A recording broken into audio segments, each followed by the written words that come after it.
Donald Trump arrived in Mexico and took a helicopter to the presidential palace. That to avoid Mexico City traffic and scattered street protests. After his meeting with Mexican President Enrique Peña Nieto, a harsh critic of Trump's, the GOP nominee said this about his push for a wall on the border between the two countries. We recognize and respect the right of either country to build a physical barrier or wall on any of its borders. On his promise that Mexico would pay for the wall, Trump punted. We did discuss the wall. We didn't discuss payment of the wall. That'll be for a later date. This was a very preliminary meeting. Trump identified 5 goals for U.S.-Mexico relations. Not included, deportation of the estimated 11 million undocumented immigrants, many from Mexico, living in the U.S. A more restrained and diplomatic Trump described illegal border crossings and drug trade as a bilateral concern. I mean, it's not a one-way street, and we will work together and we will get those problems solved. Sobre el futuro compartido de nuestros países. President Peña Nieto took pains to remind Trump that in terms of net migration, more Mexicans are returning home than coming to the U.S., and he urged respect from Trump, a veiled reference to his derogatory comments about Mexico. They're bringing drugs, they're bringing crime, they're rapists. Trump tried to take the edge off his own harsh rhetoric. Mr. President, I want to thank you. It's been a tremendous honor, and I call you a friend. There is now confusion, a good deal of confusion, about exactly what was discussed in terms of financing a Trump-proposed wall on the U.S.-Mexico border. Elaine, on Twitter just moments ago, Peña Nieto said explicitly that he told Trump at the beginning of their meeting, Mexico will not pay. Later here tonight in Phoenix, Trump will try to clarify possibly this and other immigration issues with a speech his campaign describes as one significant and focused on the nuts and bolts of immigration policy. This notion of who would pay for the wall, what did you make of that?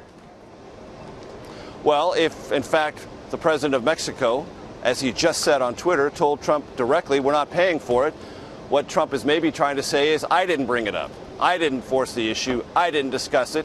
And he still considers that a live topic.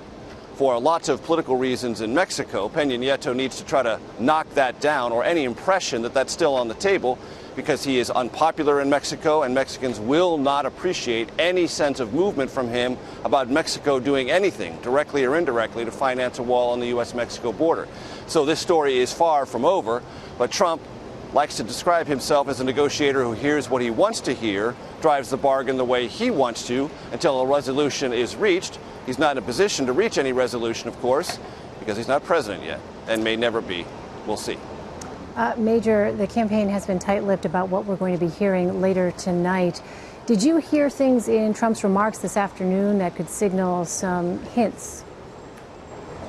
Well, certainly, and the Trump campaign has not laid out everything that's going to be in the speech, but it has given plenty of soft indications. One, there'll be an effort to prioritize immigration policy. First, secure the border, stop the flow of people and drugs, and then work on internal securing of documents for those who seek employment. Then deal with the issue of deportations, and also, not far behind, relentlessly criticize Hillary Clinton's approach to immigration entirely. Those will all be components of tonight's speech. And what we're also led to believe is there will be some specifics from Trump about how to finance the wall that he's proposing on the U.S.-Mexico border. Alternatives, things that may involve Mexico, that may not, but that are nevertheless indicative of how he imagines this could all be financed and built in relatively short order. Remember, Trump's rhetoric on this is absolutely unequivocal. He says it's going to be built rapidly, be impenetrable, and that Mexico is going to pay for it. Those are all things that Trump cannot walk away from without significant political risk. How he tries to characterize all those things with some underlying policy specifics will be one interesting component of tonight's speech. Major, as you know, Trump was careful to outline his own proposals in terms of quote-unquote shared goals with Mexico. What did you make of that specific notion? That once you sit down with the leader of another country and you're not the leader of your country, you have to give and take. Now, Trump likes to say he's very good at that process, but he also and I've seen this so many times at his rallies, Elaine, portrays himself as the singular American negotiator, capable of driving the hardest bargain imaginable. And on this very first foray on the diplomatic stage, you saw Trump in many ways temporizing his language, not just on shared responsibilities, talking about how illegal immigration is a problem for Mexico as well, in terms of migrants coming from Central America or South America, describing it not as a problem America has with Mexico, but one that America and Mexico share. That's completely different language. And on the subject of the North American Free Trade Agreement, Trump has said on the stump over and over, it has to be scrapped entirely. Today he said it needs to be improved, and there needs to be wealth and strong manufacturing jobs throughout the hemisphere.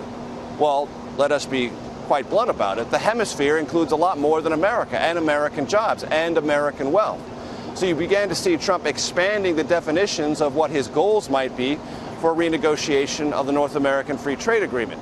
All of this is what you would put into the more traditional category of stagecraft and diplomatic statecraft.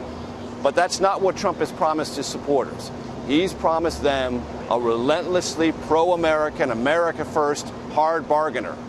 It'll be interesting to see how his supporters view what Trump said and how he looked today on the world stage in relationship to those very many quite conspicuous and memorable promises. All right, Major Garrett, thanks so much.